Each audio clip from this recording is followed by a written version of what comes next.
Hi everyone, it's Dana and I'm back with another holiday craft, and this time we're going to be repurposing old book pages and book rings into a wreath ornament, and a book wreath ornament. So this one's not quite done, but this is the one I wanted to finish, and for the sake of the video I thought I would start it most of the way. You'll need a hole punch, some old book pages. They can be whatever size you like, but I was using the 4x4, 4-inch by 4-inch, because I had used that in the past for a previous project, so I had lots of leftovers.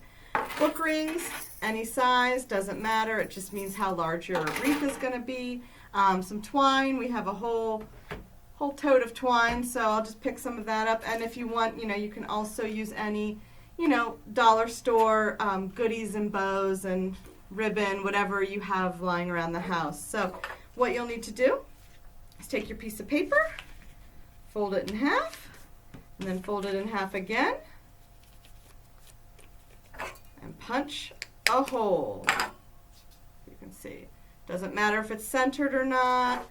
Don't have to be too picky about this. So I'll just do a few more and show you how we're going to finish it up.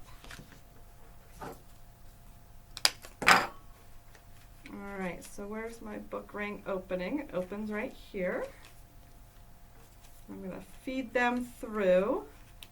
And again, you'll want this to be nice and tight when you're finished. Right now it's not, so it has a lot of play with it, but I'm just going to thread a little piece of twine through to make our hoop.